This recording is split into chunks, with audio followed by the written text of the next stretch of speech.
Flor, gusto mo bang magmerienda?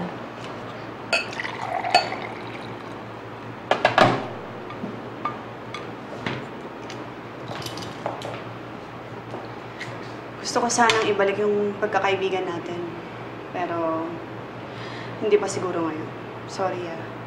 Feeling ko kasi... Hindi mo ako mapagkakatiwalaan. It's okay, I cannot blame you. And I can't force you if that's how you feel about me. Gusto ko lang malaman mo na hindi ako gagawa ng kahit na ano para ma-disappoint ka o ng kuya mo. Sabi mo yan.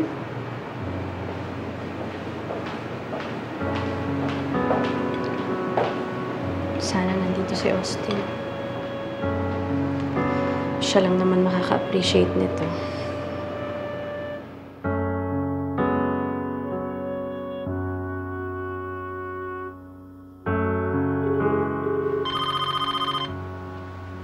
Hello? Ma'am Emma, si Austin, nasa kwarto na po. Galing siya sa bahay ni Ma'am Lourdes, sinundo po ni Sir Rome. Ah, ganun ho ba? Nagpapahinga na po ba? Tatawag na lang ako ulit mamaya. Ay, Ma'am, kumusta ang Singapore? Okay lang ho, saya.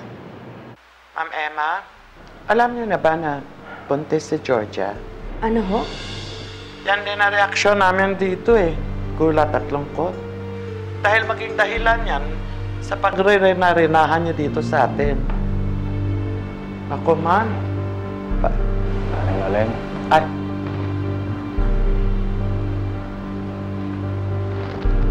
Thank you. Emma? Rome. Si Austin na lang ang kakausapin ko. Nasa taas na si Austin, natutulog na.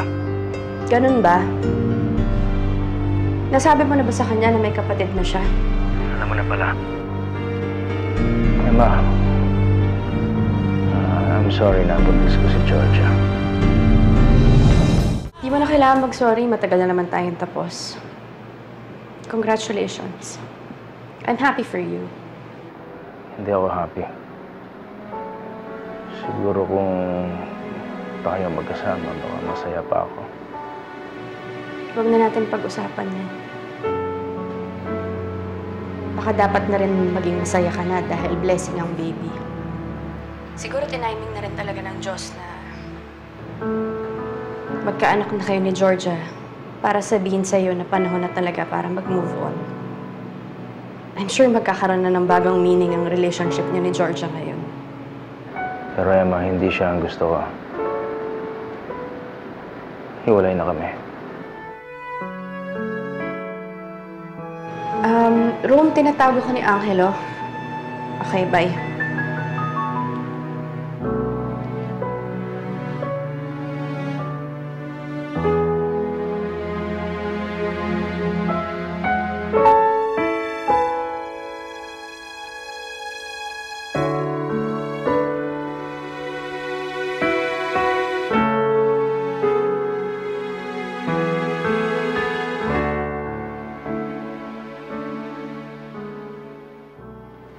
Sino kausap mo?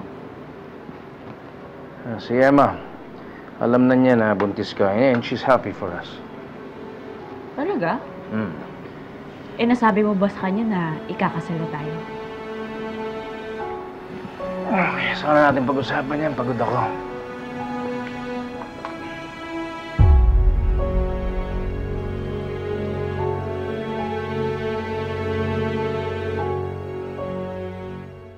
Nasabi ko nga pala kay Fred na magaling ka mag-bake ng cookies pati ng cupcakes. Eh, naghahanap sila ng supplier.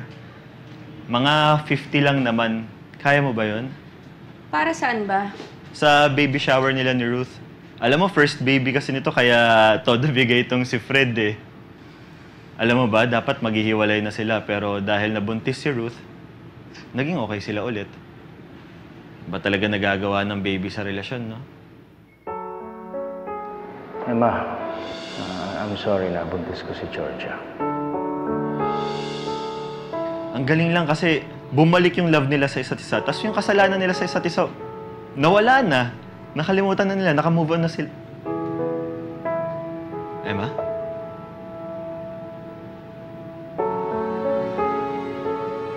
May umiyak ka ba?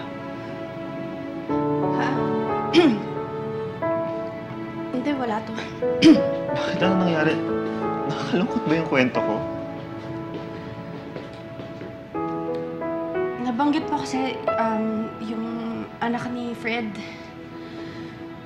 Na-miss ko lang bigla si Austin. Nakakausap mo naman siya araw-araw, di ba?